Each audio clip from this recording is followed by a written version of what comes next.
Hey, this is James from Cinemassacre, and you're listening to Discography Discussion.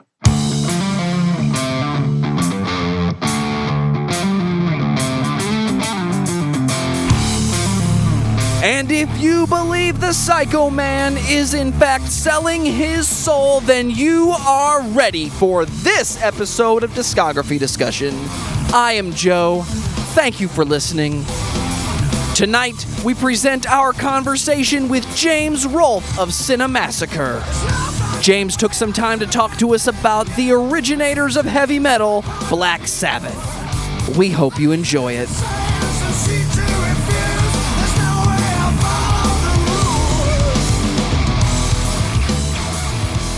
Thought a Sabbath episode would be really cool. We typically try to talk about bands from beginning to end, but I'm not going to lie to you. I while being very familiar with Sabbath, I noticed whenever we were prepping up for the show that there was like 5 or 6 albums that I just never heard or anything. So let me guess, are they the Tony Martin albums? Yeah, the Tony Martin albums. There's a couple too that were just like Tony Iommi, basically solo projects. And yeah, it's confusing because the first collaboration with Glenn Hughes was actually released as Black Sabbath, even though he wanted it to be a solo project. He wanted just be called Tony Iommi. Right. They call it Black Sabbath featuring Tony Iommi. Right, which is kind of weird. The next 2 times he collaborated with him, they were both released as Iommi. So there's a very blurry line of when it's Sabbath and when it's Iommi. Right. Yeah, so we'll definitely get into that. We haven't started rolling yet or anything, so we're Yeah, I know that could have probably been in the podcast. Once I get started, I just can't shut up. So that's cool, man. That's what we want. Well, let me ask you this, James. Since when I read the email from you that you said that Black Sabbath was your favorite band, this is the question that I've started asking our guests. What are your qualifications for metal? Why is Black Sabbath your favorite band? What is it about Black Sabbath? I guess just the imagination that, the lyrics provoke a lot of imagination. I think a lot of it's the sound of Tony's guitar. I just really love that sound that he got. There's nobody else that, has that, like a lot of, guitar players, they have their own distinct sound, So are you a musician? Oh, what's up? Are you a musician?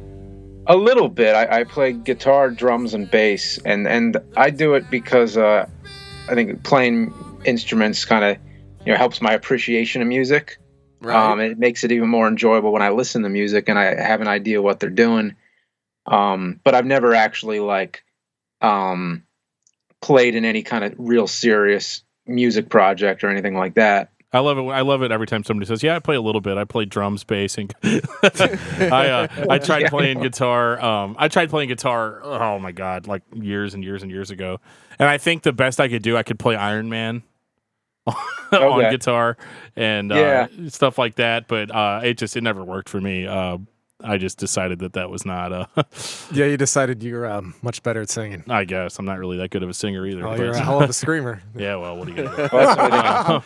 Sing. I can't sing. Yeah, I can't either, man. It's not a big deal. It's better in my resume. I'm violin, viola, and cello. So I'm Mr. Nerdy Classical guy over here in the corner. Yeah, and Joe plays everything pretty much. Whatever you need, I'm your guy. Yeah. Oh, nice. Yeah, it was just weird. I was watching the other night. We did, or not the other night. It was like a month ago. We were. I was watching the. I was watching your video on the Mandela effect, and because that's something I'm real obsessed with myself. Ever since I had kids and we started reading those stupid Berenstain Bears books. And, say it right. Yeah, and well, now I can say Mandela right finally. So. Oh yeah. This is episode 14 of Discography Discussion. Thank you for listening and for subscribing. If you are not a subscriber, you can find everything Discography Discussion at discussmetal.com. We are on Google Play. We are on iTunes. We are on Stitcher. We are on TuneIn Radio. So if you have an Amazon Echo product, you can say to it, Alexa, play the latest episode of Discography Discussion, and she will. We're also on Facebook and on Twitter at Discuss Metal. Please like, favorite, and subscribe to us. We love hearing from you guys, and we appreciate everything you do. If you're not a patron, you can support everything we do with this podcast at patreon.com/discussmetal. Our guest this evening is James Rolfe, and you can find everything he does at cinemassacre.com.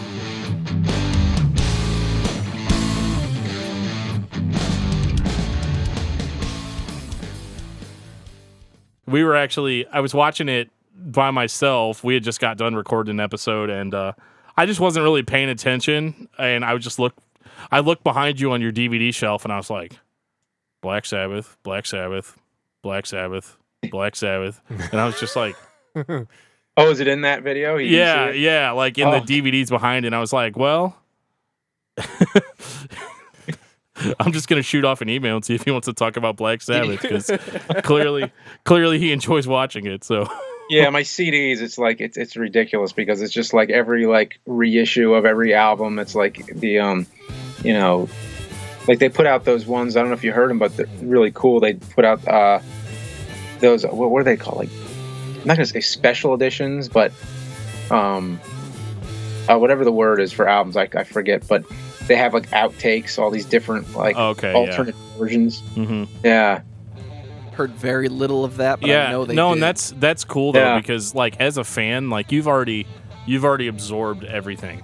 At this point, if you're a diehard fan of a band, you've already absorbed literally everything the band has to offer. So to hear alternate versions and outtakes and stuff, it's just, to me, it's very cool. Like, I can't get enough of that stuff. I mean, it's why we like live stuff. We want to hear it unique. Yeah. And again, but different. Yeah.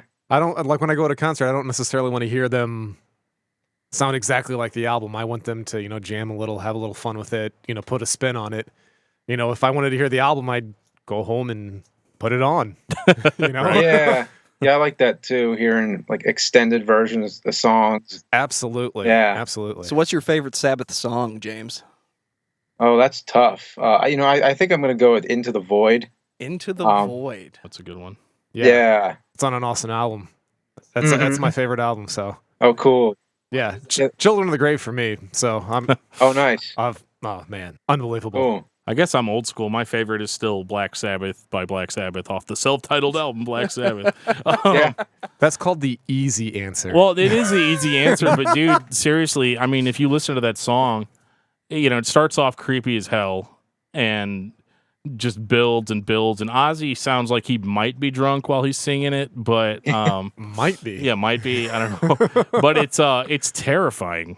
Like, especially if you're listening to it in the dark or something, it's like, oh my god, you hear the rain pouring in the background, and it just starts off with this real slow, sludgy riff, and then like you get about 2.5, 3 minutes into the song, and suddenly it speeds up, and you're like, what the hell's going on? And he's like talking about running from the devil and stuff, and you're like, holy shit! I'm listening to a horror movie, and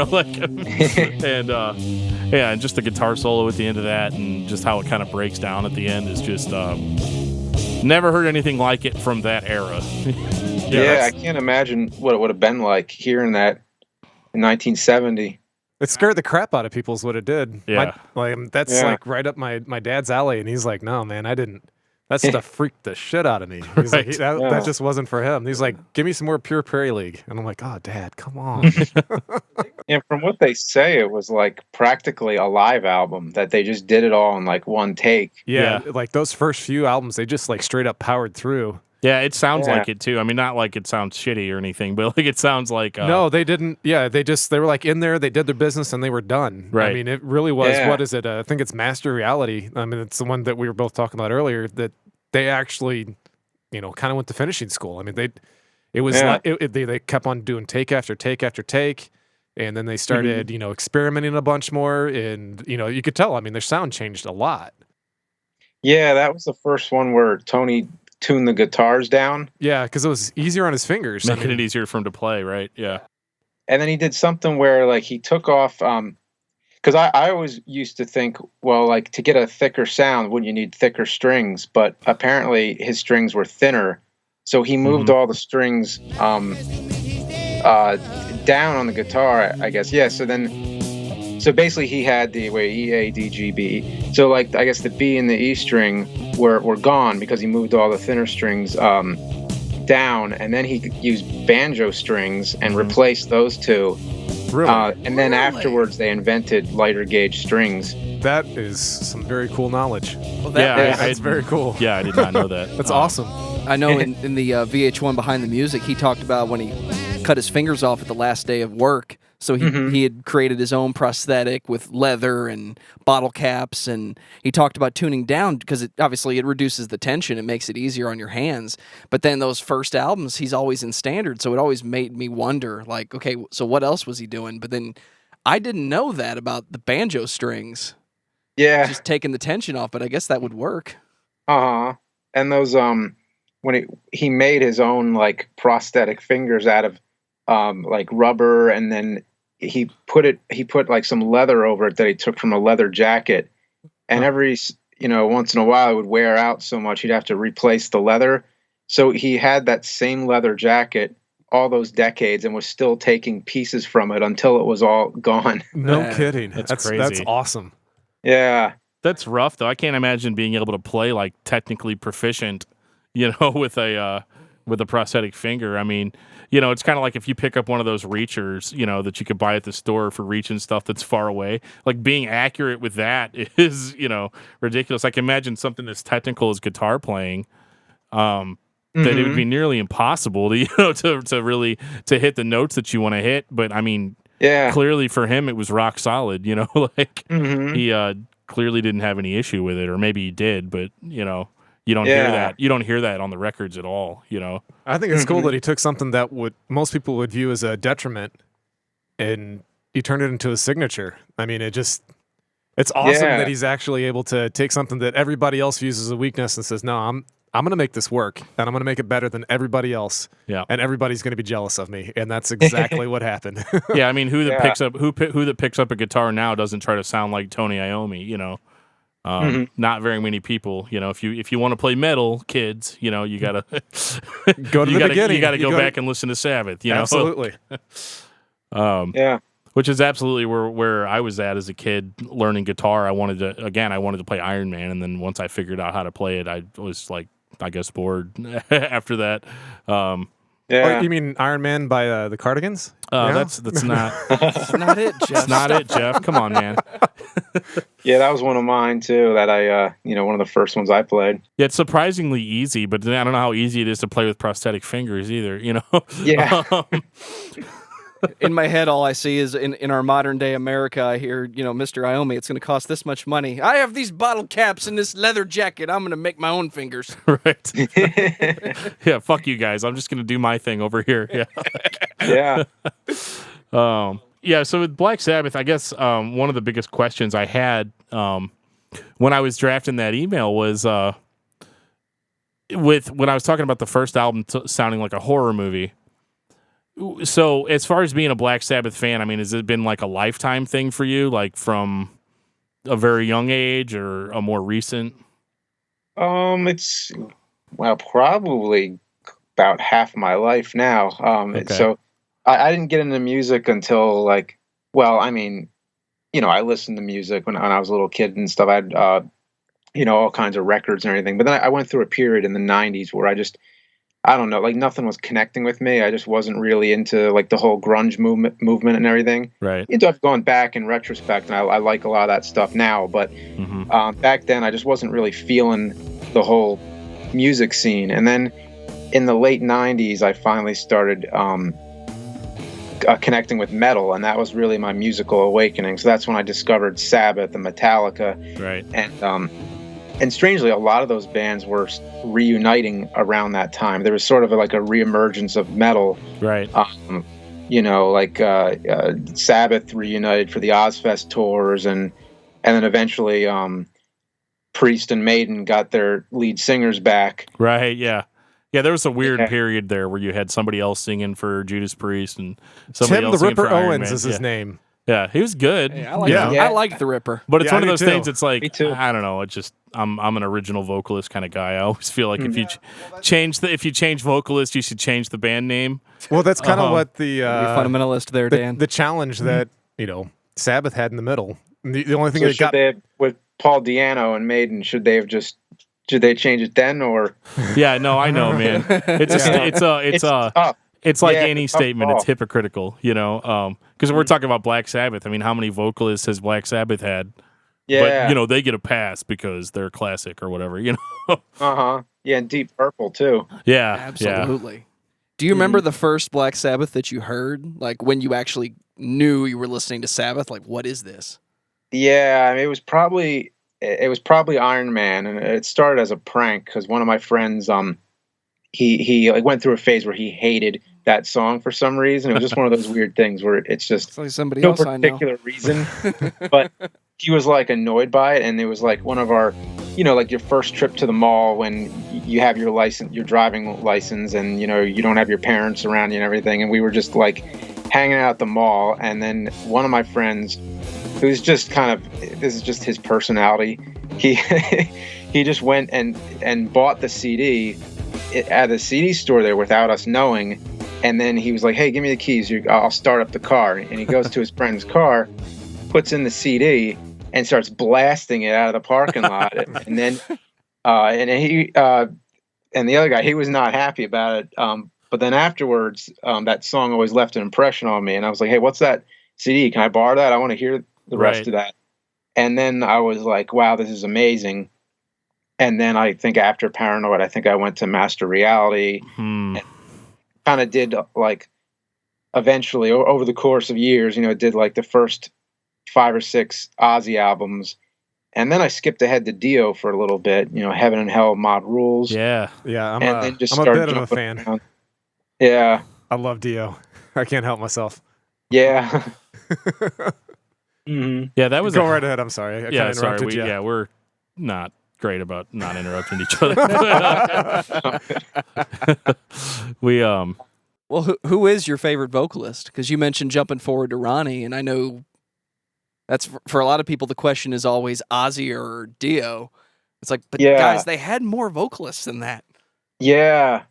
I mean, what the way I compare it is, I compare it to Star Trek, if this makes any sense, is that you have the original Star Trek series and then you have the Next Generation, and everybody knows Captain Kirk. Like he's the captain. He's the one that, is the most classic.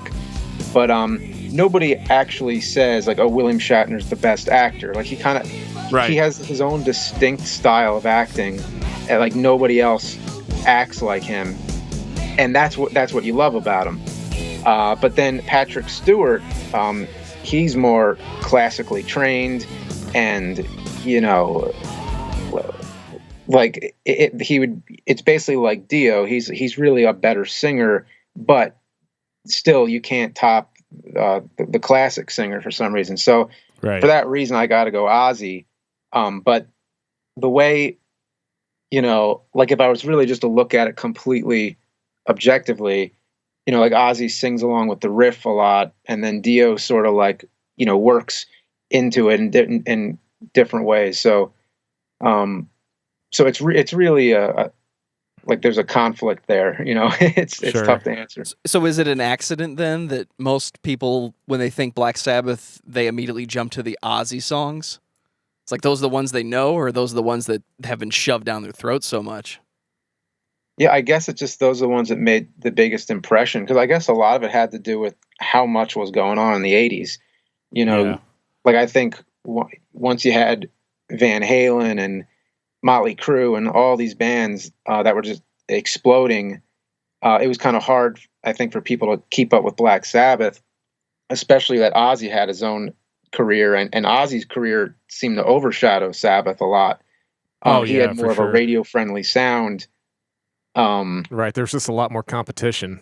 I mean, early Sabbath was pioneers, and 80s Sabbath is, everybody's already heard them and emulating them and taking it and twisting it into their own thing, and then you have competition. Yeah, I mean, everybody was playing metal in the 80s, Yeah. It's not like you go back to the Ozzy era and you're like early 70s nobody else was like really playing metal, at least not that sounded like that, you know. Right. I'd say Led Zeppelin maybe comes close, but Yeah, you know, they were still sort of their own separate. Like you're either following Zeppelin or Sabbath mainly, right, yeah. And they're Again, just to kind of go back to the whole horror thing, I guess the question I was asking earlier that I just couldn't spit out was it maybe the horror element? And I don't even know if you hear the horror element. It's just something I focus on when I listen to it. But if I always wondered, with as much as you talk about horror movies, if the two had anything to do with each other, you know, did your love of horror attract you to stuff like Black Sabbath, or was it the other way around?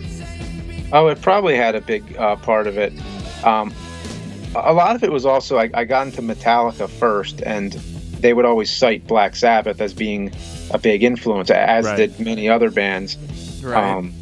I was into Rob Zombie a lot at that time, and he would cover as White Zombie. They covered Black Sabbath songs sometimes, and so I was like, oh, what is this Black Sabbath? What's this all about? And I think I saw Ozzy on Howard Stern. It was actually, I saw him. Yeah, it was like one of his TV things, you know? Right. So, and then I didn't know what he played or anything. I assumed he was the guitar player or something. And then when I realized he was the singer, I'm like, wait, there's no way this guy's the singer. This is impossible. Right. Yeah. And I'm like, I have to hear this band and figure out what this is all about. But yeah, the horror thing was there too, because the first, the band was named after the Boris Karloff movie. Right. So I knew about that connect. That's actually kind of what got me interested in White Zombie also, because they were named after a horror movie. Yeah, maybe that they did it on Bela purpose, Lugosi, right? Black, white. Yeah. Mm-hmm. Since you mentioned Ozzy, were you a fan of the new album that they did back in 2013, I think? Oh yeah, the 13 album. Yeah. I waited ever since I got into Sabbath. I've been waiting for that album, and it was one of those things where there were so many false starts. Like, oh yeah, it's going to happen now. And then it wouldn't, it just fizzled out. Then there was a lawsuit with, Tony and Ozzy for a while, and it was like, okay, this isn't happening. And then out of nowhere, they just announced it and was like, wow, like, okay, like we'll see how long this lasts. Right. And then it happened. Yeah. So before that, all we had was on the reunion record, there was Psycho Man. And I think I'm going insane. Like Selling my soul, yeah. I know I had heard Sabbath before that, but I think when I was younger, I just associated everything that sounded like Ozzy as Ozzy Osbourne.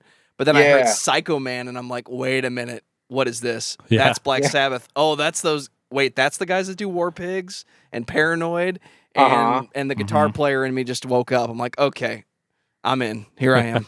Yeah. Yeah, that was the first time when it was like, okay, they're going to do a new album. They just did 2 songs. All they got to do is like 10 more or something, and they're good to go. And then it didn't happen. But I really loved those 2 tracks they did for Reunion. And then there was another one. They did another new song. It was only played at Ozfest 2001, I believe.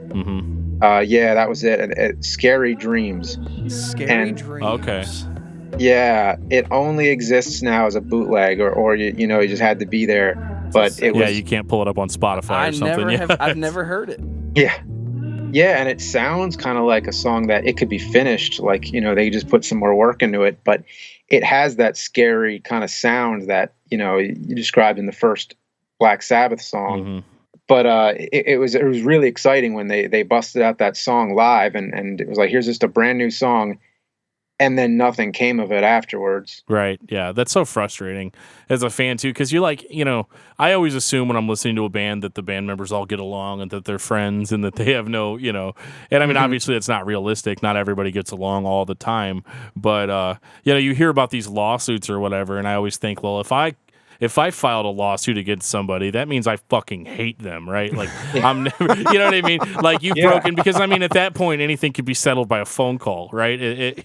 Before it gets to that point. So you hear, Ozzy and Tony Iommi are having a lawsuit against each other, and there's supposed to be this album, and like, it's all just kind of sitting there, and you're sitting there as a fan just thinking every time you read that news that, oh, it's not going to happen. Yeah, that's Yeah. when that's when the politics of money and managers get involved, and it just I wouldn't know anything about that. Yeah, makes it messy. As Mel Brooks once said, it's all about the money. Right. Yeah, and that's why we're getting a Spaceball sequel. Woohoo! Oh yeah, that's For real? Are we really? Yeah, he's got everybody signed up except for Rick Moranis, apparently. Well, he quit acting, I think. Didn't Yeah, he? I know, but his kids have finally grown up, and apparently he said, "Hey, if somebody actually asks me and offers me the right amount of money, I'll be back because my kids are grown." And that's the reason why. I mean, because I don't know. I know we're kind of getting off topic, but his wife died of cancer. And, that's right. Yeah, that's and really he's sad. like, hey, I'm putting everything on hold. I've made my money. It's not like I have to do this. My kids and my family are more important. I'm going to take care of them.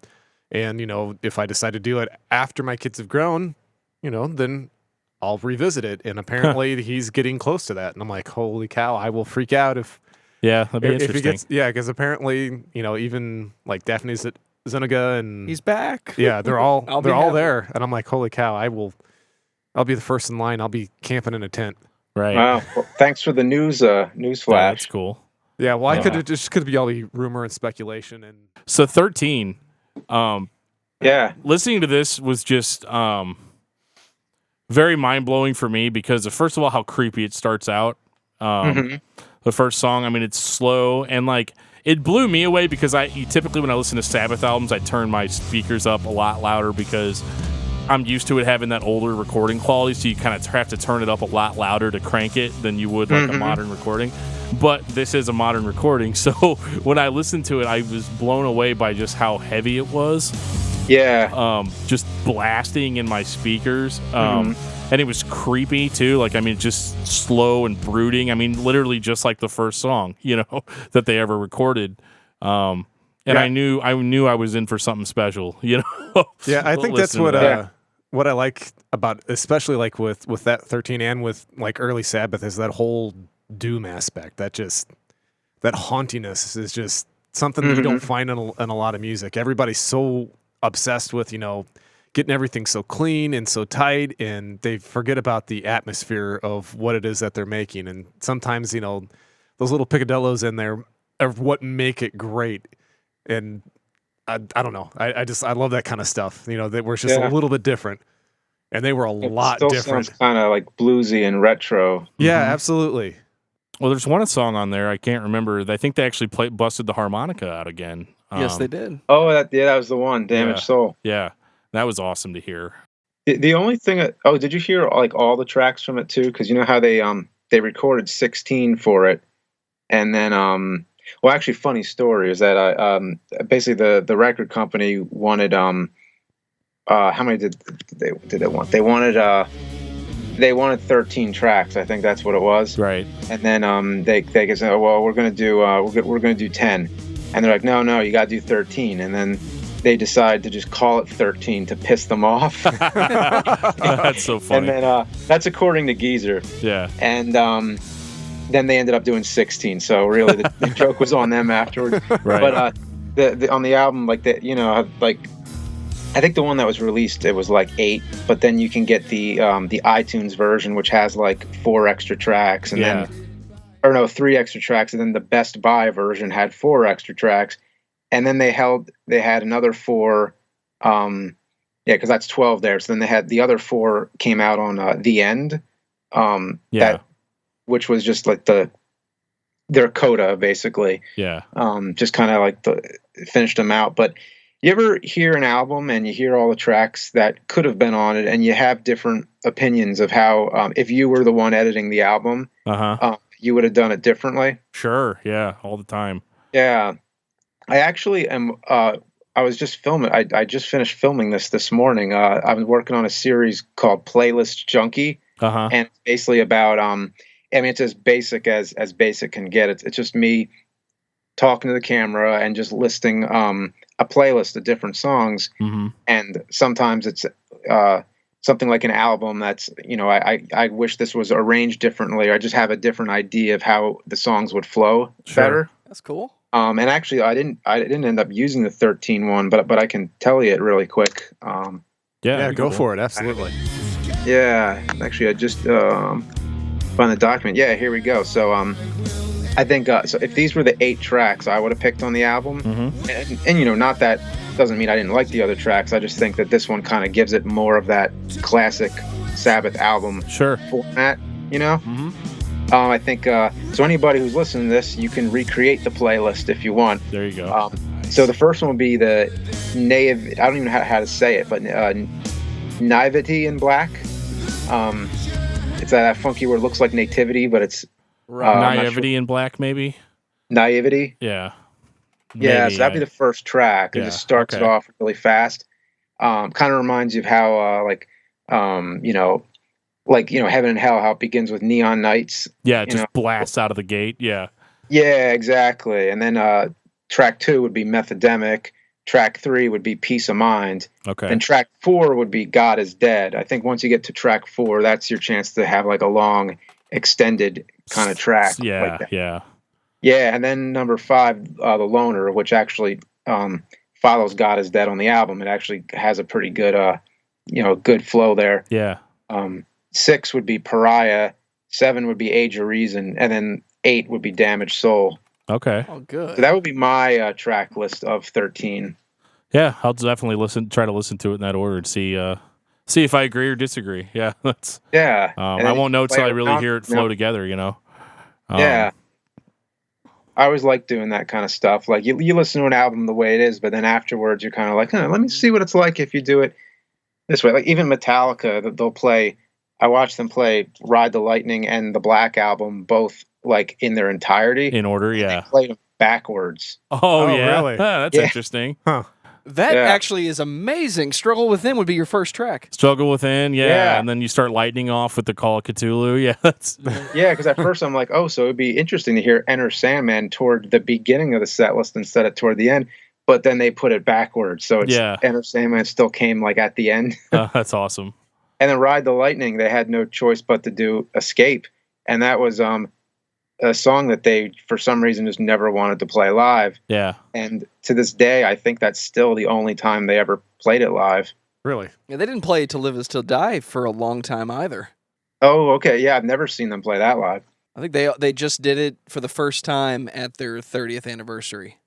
Oh, cool. You can find it on YouTube, but it was supposed to be just for the club members. Huh. Was that like those 3 nights? Yes. Yeah. Where they had all like Danzig and Halford and everybody up on stage. And Apocalyptica show up and play No Leaf Clover and I Can Die Happy. That's awesome. Oh yeah, fan dream. I saw Halford sing for Sabbath before. You saw that? Yeah. I was just telling somebody about that the other day. I was like, God, I wish I would have seen that, and it would have been really interesting to hear it. So it was disorienting. It was like, because I was so drunk at that concert, I was like, right, yeah. Ozzy's lost a lot of hair. Yeah, it's a wig the whole time. Shit, did I walk into the wrong place and I'm actually seeing Judas Priest? It's like, can't piece it all together. I am at the wrong show. Yeah, and there's good recordings of that, so you could see it. I wonder if he played more Dio stuff though, because it just seems like that would match him better. He did, but not at that show. It was actually the 3rd time in history where he ever sang for Sabbath. Because the other times was when it was at Ozzy's first farewell concert, I guess.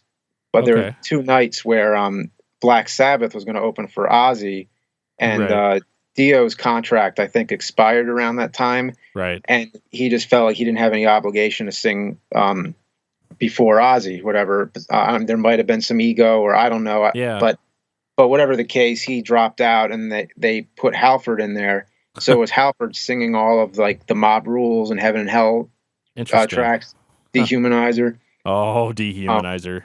And there is footage. I know somebody recorded on like a real crummy VHS camera at that time. Like it was like 91 or something. Right. So you can hear it. It's not good quality, but one of those nights at least is recorded. Yeah. So are you a fan of Heaven and Hell, the band? Because I know the album's great, but when Ozzy started coming back, then they kind of split off, and then Black Sabbath with Dio became Heaven and Hell. Yeah, I think it was a good choice to differentiate the band. Like even though it was the same exact lineup that recorded Mob Rules and Dehumanizer, it still made sense to not confuse people anymore, just so that they knew, like, okay, this is Heaven and Hell and this is Black Sabbath. And also just the fact that they got a chance to play all those songs off of those 3 albums live. Because that was another thing. For the longest time, I thought I would never have the chance to see that.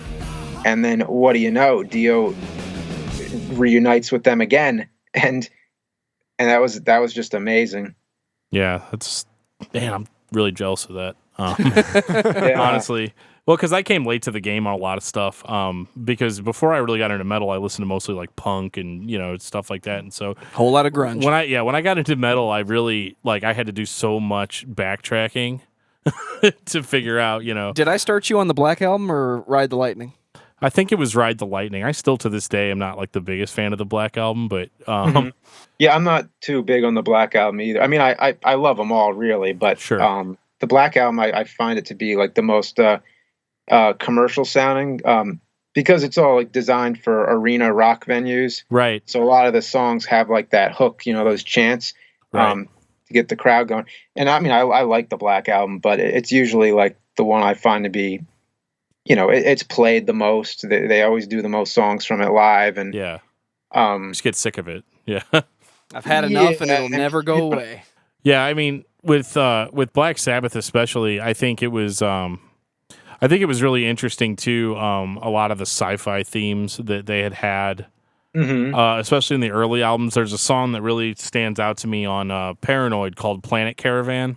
Yeah, and it's just this really like weird, like it's futuristic sci-fi, but like old future sci-fi. If there's a word for that, I apologize, but like that idea of like like a really grainy 60s 70s movie, and their idea of probably early 60s movie, their idea of interstellar travel is like I don't know, like taking flying airships from one planet to another planet or something like that, and that's just the picture that those kind of songs put in my head. And really, as far as metal goes, I don't hear that much. That's one of the unique things about Black Sabbath was that kind of like weird, like pulpy science fiction aspect. I mean, even if you listen to the song Iron Man, you definitely get that vibe of like, he's turned to steel from a magnetic field, and like all this just really really old school travel and everything. Yeah, like science fiction stuff. And like I think the song is actually talking about like he goes into the future, witnesses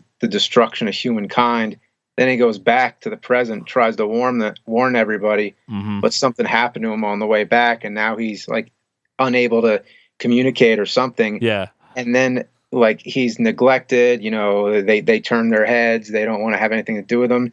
So then he ends up destroying the world, and he's the one who actually causes the Armageddon. Yeah, and that's just so cool, because I remember reading stories like that, as a kid, like those little tiny, you get those like little tiny paperbacks. Like I remember a lot of the old Lovecraft stories and stuff. I roll in those like little tiny paperbacks with this just crazy artwork, and they probably all have yellow pages now, but they were, but yeah, just that kind of stuff as inspiration.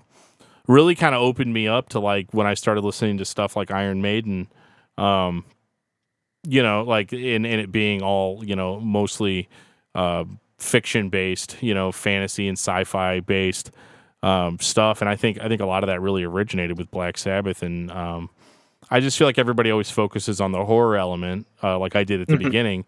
And really that sci-fi element that's there in their music is really I think it's really compelling. I think it sets them aside from other bands of their ilk. Yeah.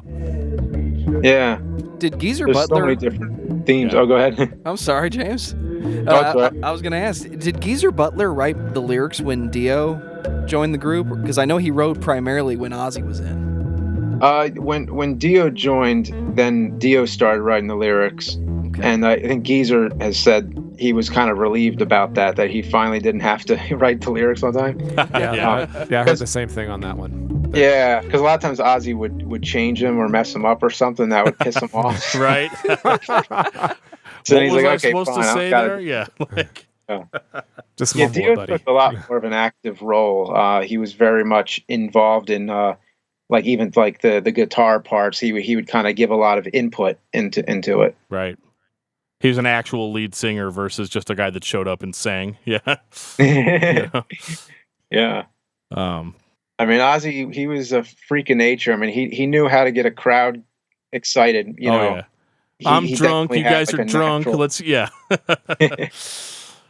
Oh, man. Yeah, and I think that's what people love about Ozzy. I mean, we talked about it earlier. I mean, that it's not like he has the best voice, but there's something in there, something that you can hear that just makes him unique, that makes people love him, and makes him. I mean, because truthfully, even though I'm the Dio guy, you know, and I love Ronnie James Dio, my favorite album is still, you know, Master of Reality. So I mean, you know, and it's because there's something in his voice that kind of hooks you and grabs you, and you're just like, I gotta have some more. You know, Dio's so technical, but and powerful, but at the end of the day, you almost feel like there's something lacking with his stuff as compared to what Ozzy did in the earlier years. There's just something that just grabs a hold of you, and you know, it's kind of hard to put your finger on it, but you know it's there, and it makes you want to listen to it.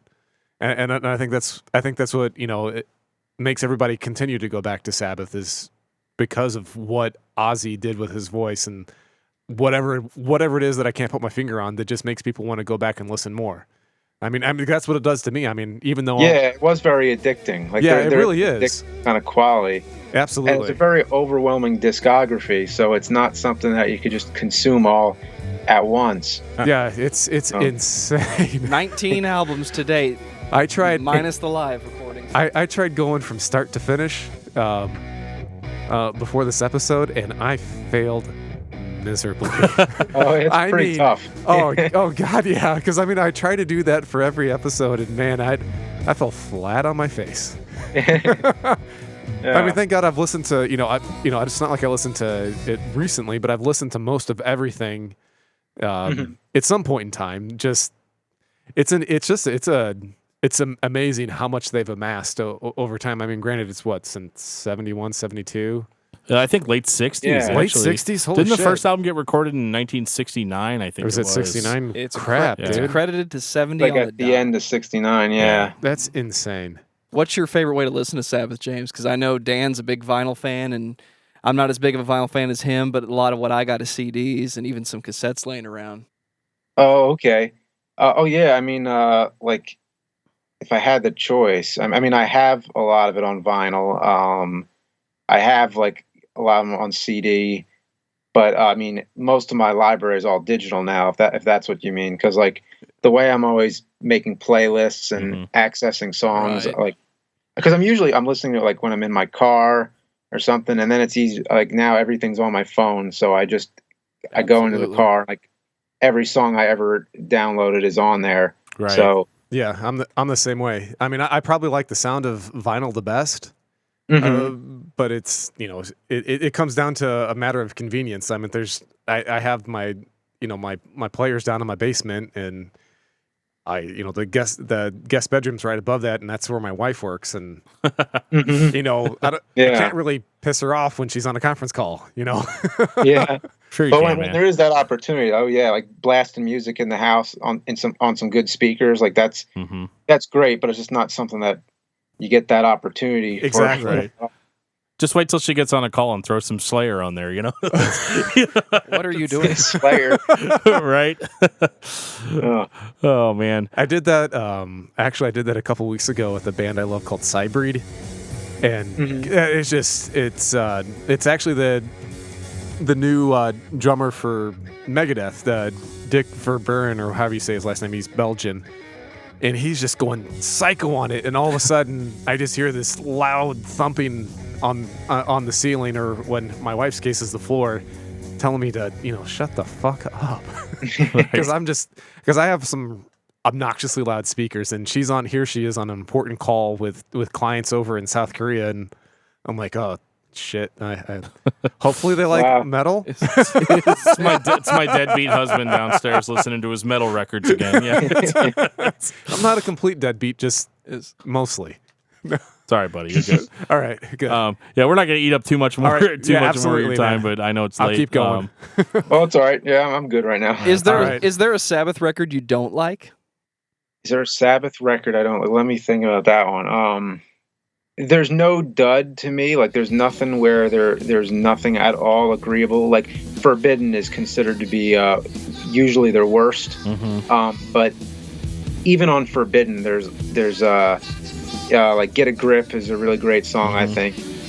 And I think no matter what song, or like no matter what time period, the one thing that stays consistent is that Tony never runs out of good riffs.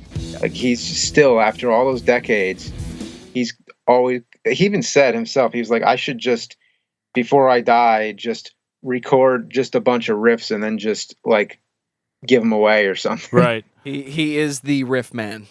Nobody can out riff him. Yeah, I mean, there's guitar players that are heavier than Tony Iommi, more technical or whatever. But as far as being able to come up with original ideas that are good on the spot, it's. I mean, there's nothing to compare him to. You know, he's a riff machine.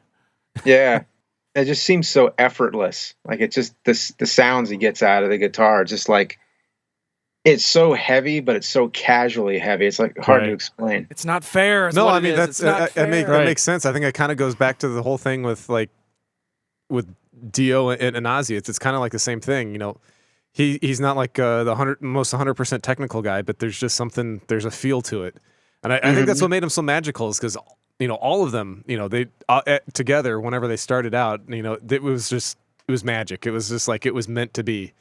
And it changed. It literally changed the course of, you know, rock music, metal, you know, whole nine yards. I mean, hell, you know, stoner rock came from, you know, Black Sabbath essentially. I mean, Sweetleaf. I mean, you know, stuff like that. I mean, it's just like, you know, for sure. That's where it started. I mean, they started so much, and that's what makes them so amazing. Like, everybody that's in rock and metal now can probably.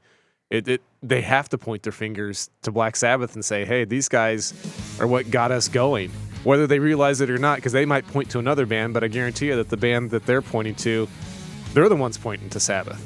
Sure. Yeah. I mean, because I think they changed music for the better, obviously for us since we love metal, but you know, it's very cool to be able to talk about such an amazing band that, you know, literally changes the face of music. You can't say that about everything, you know, because we've talked about other bands and they're awesome and they're a lot of fun and, you know, they've done amazing things. But can you say, hey, you know, we changed how people play, we changed what people listen to, and the answer is probably no. Right. Yeah, like even Soundgarden, like you could hear like Sabbath influence in like almost every band. Yeah, absolutely. In some way. Absolutely.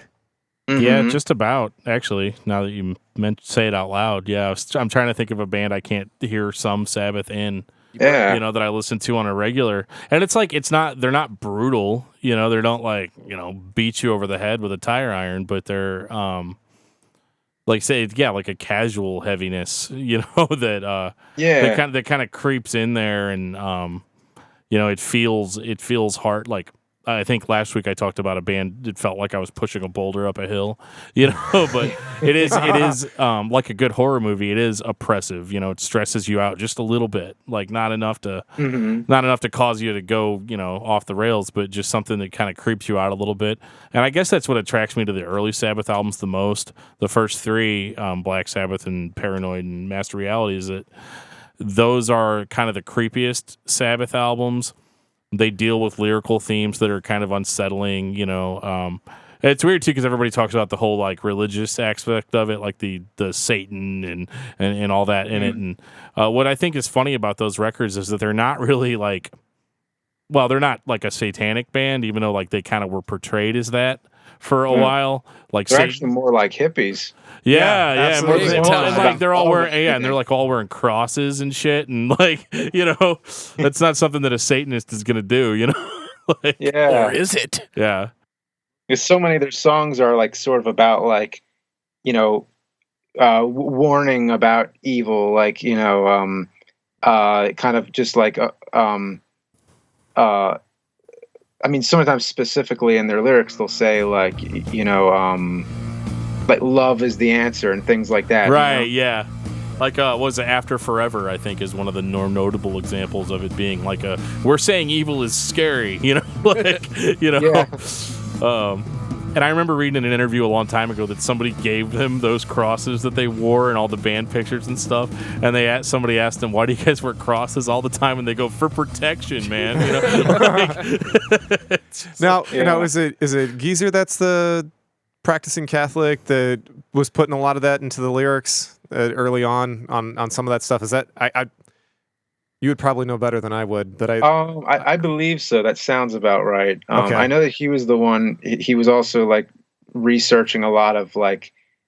I mean, he would get invested in certain topics. Like he would kind of he would research one thing, and like I've even seen a picture of him wearing like an ankh like around his neck. Yeah, Oh, okay. yeah, I remember that. Yeah, yeah. I think he's just very interested in like any kind of like mysterious type of topic. And like there was a story about like him getting freaked out one time, like he saw like glowing orb in the room or something. Oh, and yeah. then he went and started writing a song the next day. So that was just Ozzy high as a kite. yeah. like I can't remember like the exact details, but I do remember reading a lot of interesting stuff about. I remember he told the story that when he was living in an apartment and had his walls painted black with upside down crosses and things. Beat me to that story, Joe. He woke up and saw the thing at one. the end of the bed. Yeah, something was at the end of the bed staring at him or something. That's actually in the on my I got a re-release of the first album on vinyl, and they had this huge write-up of the van, and they told that story exactly. I remember just getting shivers because, of course, I've got the fucking album on playing it while I'm reading this scary ass story, and I'm like, oh my god. like it used to unfold into like an inverted cross. Yeah. But I've never seen that one actually. I think that was like one of the original releases. Yeah. Because it differs in the UK also. So, like that album's been released so many times that, it's hard to keep track of it all. Yeah. Yeah. The one that really freaked me out was the cover of Sabbath, Bloody Sabbath. Oh yeah, dude! Like, what the hell's going on there? Like, yeah, absolutely. Yeah, there's like the 666 up at the top, and it's just like demons, and and then you turn it on, and Sabracadabra comes on, and it's like, wait, this is like not scary at all. Well, yeah, what's weird is the music's not nearly as scary as the cover. Like, it's you're expecting to get like a Master Reality type sound or something out of there, and you pop it on, and you're like, oh, okay, well. Yeah, I'm not running for my life yet. Except for the first song on it, the title track, it like the way the guitar kind of like grumbles, and Ozzy sings so high on it that there's just something like almost like I don't know, just something like really inhuman about it. Yeah, it sounds a little off. Like it's one of those like you can't put your finger on it, but it's just that something sounds off about it. Yeah. That's one that he, they stopped playing live. Sometimes they would do like a little instrumental, like a medley. But he did it on the Reunion live album, and then, which was from those two Birmingham shows in '97. Yeah. But after that, I don't know. Like I think maybe like that song was just too high for him to sing. Yeah. Hang on, let me go get this helium. Yeah, we must have tried. He probably tried it a million times in the studio when they first recorded it, and when you've got unlimited time, and at that point they probably had a really good budget. Absolutely. At that point in their career. So I mean, being able to pull something off in the studio is it's like a whole different world because you can try as many times as you want, or you could even, you could even pitch shift it a little bit. Which when I listen to it, I sometimes wonder if it is pitch shifted a little bit to make it sound higher, than maybe it really is. That could be what I'm talking about it sounding off a little bit, but I wasn't there, so I can't verify, Yeah. But sounds like it might have been.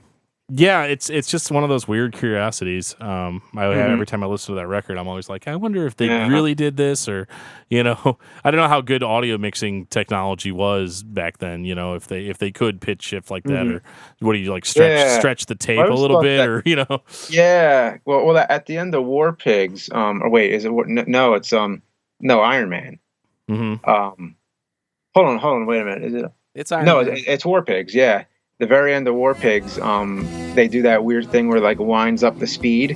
Yeah. And you're like wondering, do they do that by hand or something, or like spin it? Yeah, I don't know. The tape or what? That's the reel-to-reel running out the end, and it almost snaps. I feel like a lot of those tricks are probably lost to time too. I mean, like now you go in, and edit it digitally, and you can do anything you want. Time stretching is real. Yeah, they probably use stuff like potentiometers on crap like that, so you could just incrementally increase voltage just to speed stuff up. Yeah, that makes sense. Well, James, if you're having one of those days and you just say, I want to go listen to Sabbath, what album do you put on?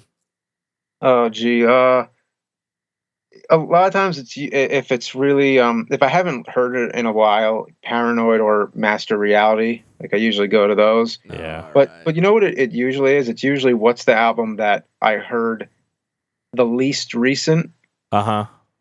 Which one is due for another listen? Right. And a lot of times it comes down to the Tony Martin ones, because that's when you're going through their whole discography, usually you get to that last. I mean, he was a consistent singer, though. They had him on there for 5 albums. Yeah, I mean, he was kind of the man. I mean, because didn't they have him? Did they have him before Dehumanizer? Yeah, and then they did Dehumanizer with Dio, and then they went right back to him exactly right afterwards. In most cases, that would be a little bit, like there's some hard feelings or whatever. But he seemed like, I mean, from what I heard, he was pretty cool with it and was just like, yeah, okay, I'll come back. Yeah, maybe it's a good paycheck. Yeah. Yeah. I mean, if you got a good paycheck, it's pretty easy to be a consummate professional, I guess. Right. Yeah. I know, but maybe he loved playing with them too. I mean, never know what the behind the scenes story would be. Yeah, I've been waiting to see some kind of reunion again with him. He's like the last, because in recent years, like we've seen a collaboration with Glenn Hughes. We've seen Ozzy come back. We've seen Dio come back. All recorded albums. And then Ian Gillan, even they did that charity benefit for the '88 earthquake in Armenia. Oh yeah, that's right. Yeah, which had Jason Newsted and Nico McBrain and John Lord. It was like the supergroup collaboration. But the only singer that really they need to do something with is Tony Martin, and I know they're hanging it up now with Black Sabbath officially. It's done, now. But for now, but it would be cool to see the two Tonys get back together. And I heard that that's a possibility, that they're on good speaking terms and everything. That'd be cool. Yeah. Yeah, it's really hard to tell these days because it seems like bands break up all the time, and then like somebody calls somebody or somebody's over for beers and they're like, it'd be really great fucking idea if we got together and did this huge tour, and so it's always exciting to see that sort of thing go down. I mean, I was surprised even when they had reunited with Dio to do Heaven and Hell. I was like, holy shit. Yeah. Is this real? They did those 3 songs on the Dio Years compilation. At that point, they was actually still called Black Sabbath. Right. That was like 2007, I think. And and it was like, wow, okay, like that was amazing enough. But then they were like, okay, we're going to do a whole album. And at that point, I was like, okay, you're giving me too much. I'm already excited enough that you did 3 songs. I'm fine with that. Right. So I didn't have, like, the hype already faded. But when they put out that The Devil You Know album, that blew my mind, because it actually exceeded any expectations I could have had. Sure. Yeah. I mean, it's overload, Yeah. Yeah, I just saw the other night, I was watching, it's not Headbangers Ball anymore. It's like Metal Mayhem? It's on MTV Classic or something, and it's all old videos from Headbangers Ball, but they play some of the newer ones too. And they have the Heaven and Hell Black Bible video, which was really weird. Oh, was it yeah, I've heard there's that really weird video, and the band themselves don't like it. Like nobody liked that video. Yeah. I see what they were going with that one. It's the one with like the cutout. Yeah, it's real abstract, and like you're like in heaven and then in hell. Okay, I see what they did there, but yeah, like you know, he falls down to the ground and like winged demons, and you can actually see Dio like his outline singing like around the character and stuff, but the band themselves never appears in the video. I think it was a really cool idea. Like I can understand why it didn't come off well at all. I don't think it was like done well, but I can kind of see what they were going for with it. That it was like this. It kind of reminds me of like the Prince of Ahmed. It was this silent film, and I think it was like the first feature-length animated film. Okay. And it was all done with these weird like cutout figures, and I think it was trying to be like that, like a vintage kind of puppet show, like a shadow puppet show. Okay. And kind of like a creepy kid's storybook or something. But yeah, like the band themselves were like, what the hell was that? Yeah, like they didn't have anything to do with it. Right. What the hell have you guys done to our song? Yeah. A lot of bands do that where they just kind of leave the music video part to someone else. Sure. Yeah. It's kind of weird. I think I'd be way too OCD to allow that to happen personally. Yeah. Freak out. Well, and in this day and age, I mean, it's so easy to make content. I mean, you know, yourself, I guess. But some of these older guys are used to, you know, they're used to the kind of the old way of things and making you know, like somebody might show you a concept for a video or something, and they might ask you to show up and, you know, mock play the song for the video. But, you know, in this day and age, it's a lot of the newer bands that come out typically do their own videos. They do their own stuff.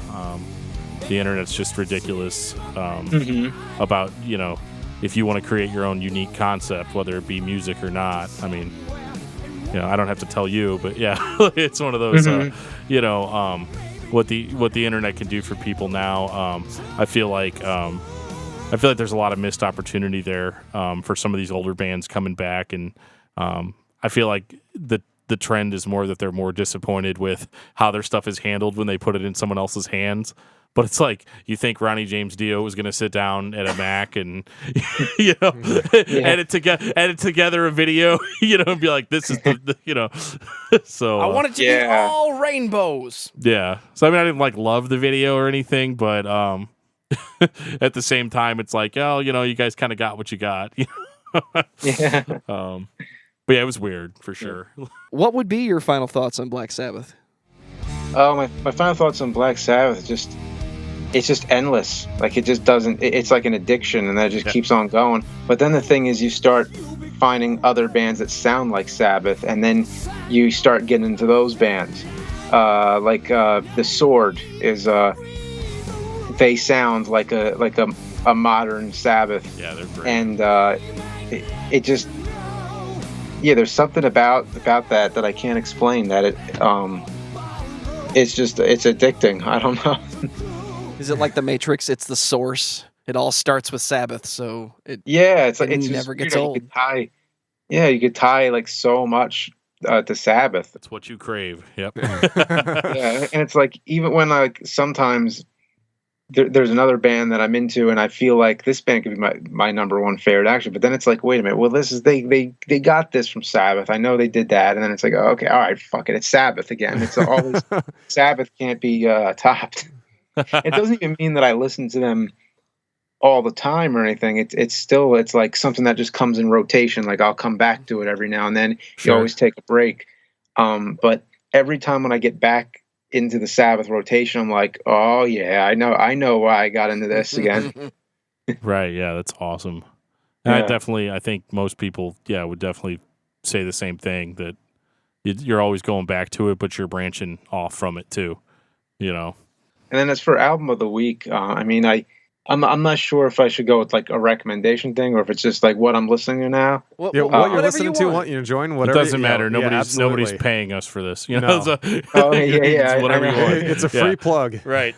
Yeah, 'cause I'm actually I'm like I'm right now. I'm like really into Pink Floyd. I mean, I've always been, but it's like it came. Like I said, you go into phases. You come back to things. So I've been basically like listening to like anything Pink Floyd that I can that I haven't heard. Like I'm trying to like, because that's the way it was with Sabbath too. It was like I would come back to him, and then I'd get some more albums, and I'd keep filling it up until I had the whole collection. And once you have the whole collection, then you start listening to like concerts and all kinds of obscure, Sure. like, oh, I want to hear a concert with Ray Gillen singing or Right. Yeah. and I explained that to somebody, and it was like Ian Gillan, Ray Gillen, like it's like so confusing. But where was I going with? Oh yeah, so I've been like listening to a lot of Pink Floyd stuff, like the live at Pompeii performance I heard a long time ago on a VHS tape, but now like they actually released Pink Floyd just put out like a bunch of obscure stuff on like it comes with CDs and Blu-rays and everything. And the Blu-ray, they did this amazing 5.1 mix of live at Pompeii, and it sounds amazing if you listen to it on surround sound. Yeah, especially echoes. When you hear that performance, it's just amazing how you could hear every instrument sort of like isolated, but all just surrounding you like you're there. Sure. So they do that. Is that DTS audio that they used for the 5.1? Do you know? I guess. I mean, yeah, I have a handful of stuff that's remastered or recorded in DTS audio, and I'm normally a big stereo guy, but holy shit! I mean, it's like you're like sitting on the middle of the stage. Yeah, and it's really cool. I mean, because how they make all that work. So whenever you get it done correctly, it's absolutely phenomenal. I mean, it's better than just like a surround sound with a movie. I think a surround sound when done correctly with music is really cool, and I'm gonna have to check that out because I love that kind of stuff. Oh, cool. Where do you like is it at all common when they release stuff like that? Because I haven't heard it that often. No, it's not, and it's really flippin' expensive when you do find it. But you can find it, at most of the music stores, whether it's new or secondhand. Okay. There's a crap. What's and is that it place CD? in South? Like, is it usually on a CD format? No, it's DVD. It's DVD format. Yeah. So it's DVD. It's like a DVD audio, but there's actually stuff that's actually recorded in DTS audio, which is a type of format. Instead of Dolby Digital, it's DTS. Interesting. And the difference between Dolby Digital and DTS, to my from what I understand, is that DTS is more pronounced per channel, and that's why it works well with music, as compared to because sometimes with movies, it's it's that whole special effects things that go so far over the top that it kind of kills it, at least it does for me.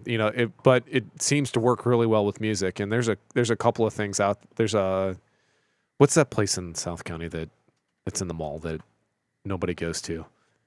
I don't know. I don't go there. Oh, V-Stock. Yeah. Oh, yeah, V-Stock. Okay. Okay. If nobody goes there, then how am I supposed to know what it is? I don't know. Vintage stock. Yeah. Yeah, vintage stock. But there's places that, like the vintage stock actually has a dedicated location for the digital audio surround sound stuff specifically for music. And so if you have, I'm not exactly sure where you're located at, but you're going to have places like that pretty much anywhere. So if you have it used to be even like Barnes and Noble used to have stuff like that even. I don't know. Oh, wow. I mean, can you get it online? Oh, yeah. Absolutely. Go to Amazon. Okay. You can find it no problem. But as far as like physically going into, sometimes I like to go into stores just because I still have that. I'm almost 40, so I kind of still have that, mall feel, from when I was a teenager. So I still have that twinging to want to go back for the music side of things. Yep, I don't go back and pay more. Yep, I get it. Yeah. Well, I tell you what, you do with that audio, it's like $40 for some of that stuff. That's crazy. I mean, it's insane. But if you find something and it's somebody you really love and it's done well, it's worth every frickin' penny. Cool. I wonder what bands, like how many bands have done it. Most of your big arena rock bands, anybody who's played like large arenas. I know this is a metal podcast, and I'm not supposed to admit it, but I fucking love Fleetwood Mac. Lindsey Buckingham is amazing. We're cool. Yeah, he's absolutely amazing. So yeah, so you guys might be cool. So I mean, yeah. So they actually have some stuff that's in DTS audio, and it's unbelievable. But yeah, I'm sure that Pink Floyd, and I bet you even Black Sabbath has something like that too. I would put money on that. They're a big enough band that they got to have something like that.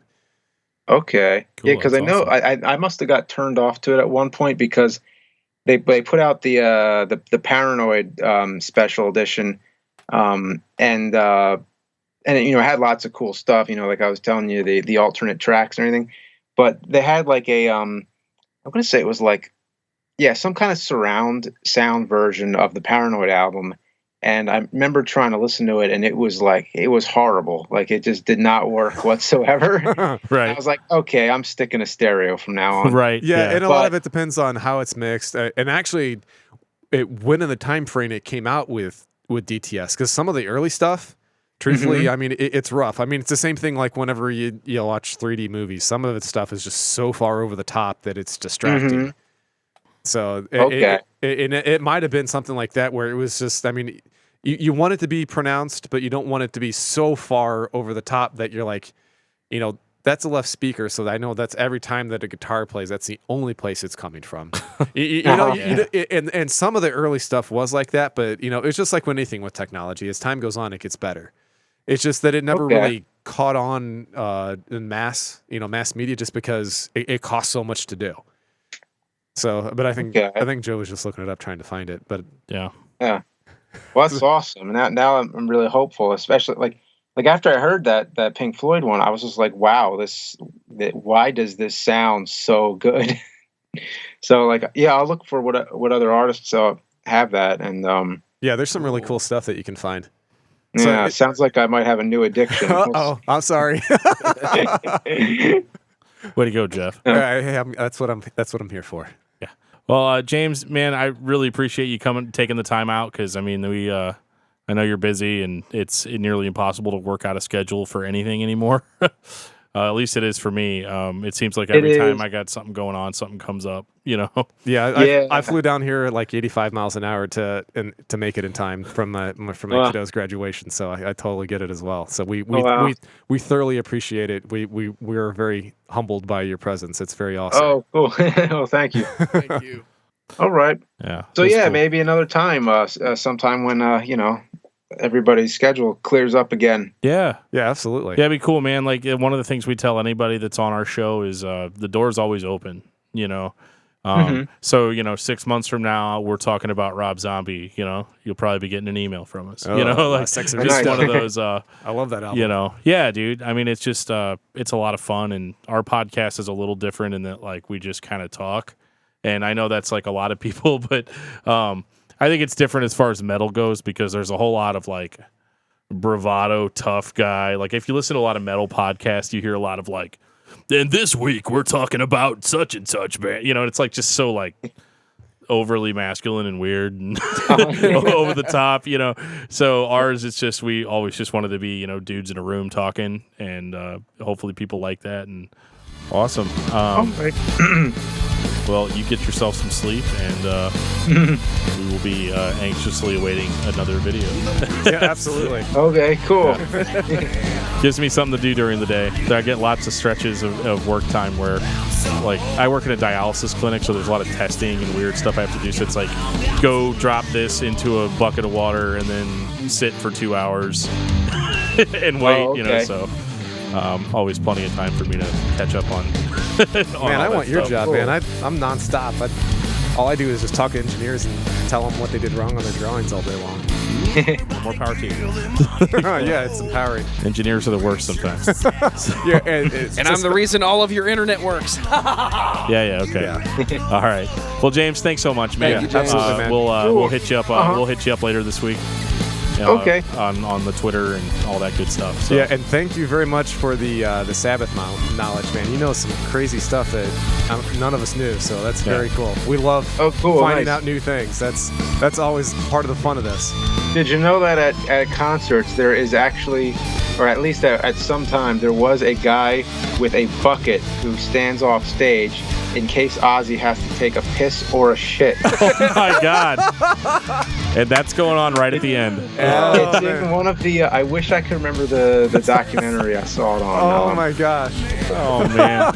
That is so awesome. I wish I could remember what it was, but this guy actually, he gives the interview and he's like, yep, it's happened before.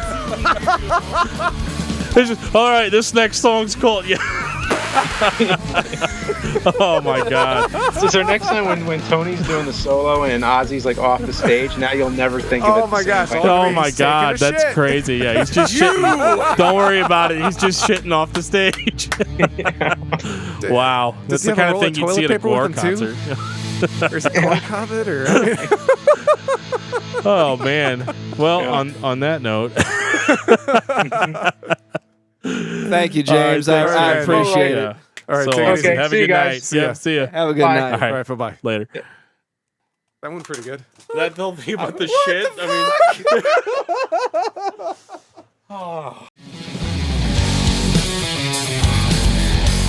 And a very special thank you goes out to James Rolfe. James, thanks for hanging out with us. We had a blast. We hope you had fun as well, and we will see you in the future. If you don't know, you can find everything James does at cinemassacre.com. Again, this has been episode 14 of Discography Discussion. Thank you for listening. You can like us on Facebook or follow us on Twitter at discussmetal.